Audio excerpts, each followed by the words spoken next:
تازه د امریکایي ولسمشر ډانلډ ټرمپ ویلي دي چې دا به په نږدې وخت کې سعودي عربستان ته سفر وکړي او د یو لړ مهمو مسایلو په سر چې په هغې کې سیاسي، امنیتي او نظامي مسایل هم شامل دي خبرې اترې وکړي او همدا ډول د میلیاردونو پروژو او تعاملاتو په سر د هوکړې په اړه به هم سره غږیږي.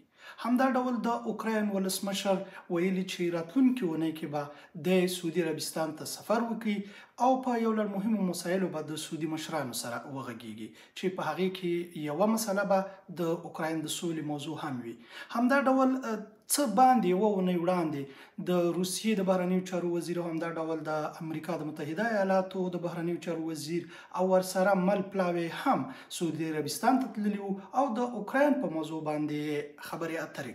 دغه ټولو خبرونو ته په کتو سره پوښتنه دا پیدا کیږي چې آیا له یو اوږد ځنډ وروسته د سعودي عربستان هیواد د فعال بهرني سیاست یا د یو کلاړ هیواد په رول کې راښکاره کیږي؟ اخیر هغه کوم عوامل دي چې یو ځل بیا د سعودي عربستان نقش په نړیوالو مسایلو کې برجسته کوي؟ دې پوښتنو ته له جواب ویلو مخکې ګرځو د شوروي اتحاد او همدا ډول د متحده ایالاتو ترمنځ د سړې جګړې ورځو شپو ته.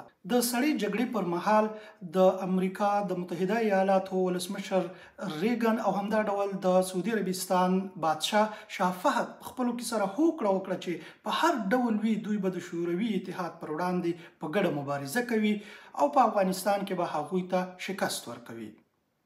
دواړو ملګرو هیڅ کسر پرې نه ښود او څنګ تر څنګ تر وروستیو ورځو پورې د شوروي اتحاد پر وړاندې تر دې پورې چې امریکا ډېر مهم مسایل سعودي عربستان ته سپارلي وو.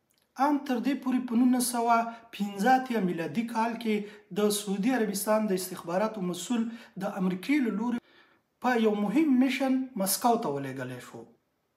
د سعودي عربستان د استخباراتو مسؤل او شاهزاده د خپلو خاطرو په کتاب کې لیکي چې په لومړي ملاقات کې د ګورباچوف لخوا د سختو نیوکو او ګوتڅنډنو سره مخ شو.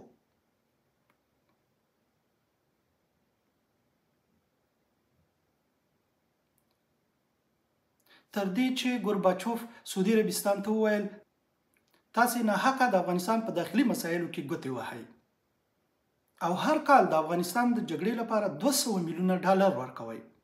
شاهزاده په خپل کتاب کې لیکي چې ما ګورباچوف ته وویل وبخئ ستاسو استخبارات تاسو ته ناسم معلومات درکوي.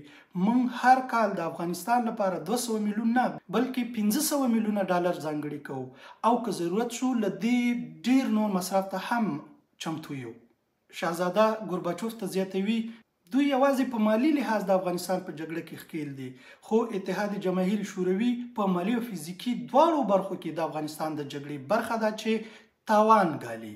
شاهزاده په خپلو خاطراتو کې لیکي چې دویمه ورځ د ګورباچوف سره ناسته او خبرې اترې یو څه نرمې وي. ګورباچوف په دې شرط له افغانستان د خپلو سرتیرو د ویستلو آمادګي ښکاره کوي چې له افغانستان د وتلو په بهیر کې به د دوی سرتیرو ته کوم سپکاوی او تاوان نه وراوړي. دا چې هغه مهال بیا څه وشول دا د تاریخ پاڼو ته پرېږدي. راځو دې خبرې ته چې له سړې جګړې وروسته آیا د سعودي عربستان نقش په نړیوالو مسایلو کې هغسې پاتې شو چې څنګه و؟ د سپټمبر د 11مې پیښې وروسته په نړیواله کچه نوي ائتلافونه جوړ شول چې د سعودي عربستان نقش په دغه ائتلافونو کې کمرنګه و. خو چې یو ځل بیا د اوکراین د سولې د خبرو اترو موضوع راپورته شوي سعودي عربستان هغه پخوانی نقش یو ځل بیا خپلوي او د روسیې او د متحده ایالاتو ترمنځ د خبرو منځګړیتوب او کوربه‌توب کوي. څو مسایل دي چې سعودي عربستان ته دغه فرصت په لاس ورکړي. اروپایي ټولنې یا کوم اروپایي هیواد ځکه دغه کوربه‌توب نشو کولی چې هغه د اوکراین په مسایلو کې د قضیې یو اړخ دی. د چین هیواد هم د اوکراین په موضوع کې د روسیې ترڅنګ ولاړ و او د یو شمېر نورو لویو اسیایي هیوادونو لوری هم په څه نه څه شکل یا د روسیې او یا هم د امریکا په طرف باندې و.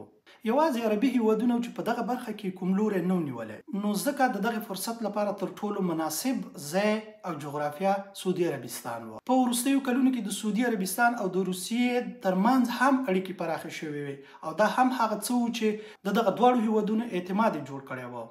بل لوري سعودي عربستان او متحده ایالات تاریخي پراخه او اوږدې اړیکې لري. په فلسطین کې وروستیو بدلونونو سعودي عربستان یو څه مانیجن کړی و. د متحده ایالات دپاره دا یو ښه فرصت نو دغه ټولو مسایلو سعودي عربستان ته دا فرصت په لاس ورکړ چې هم متحده ایالات او هم روسیه د اوکراین د سولې د موضوع په اړه د سعودي عربستان کوربتوب ته زړه ښه کړي.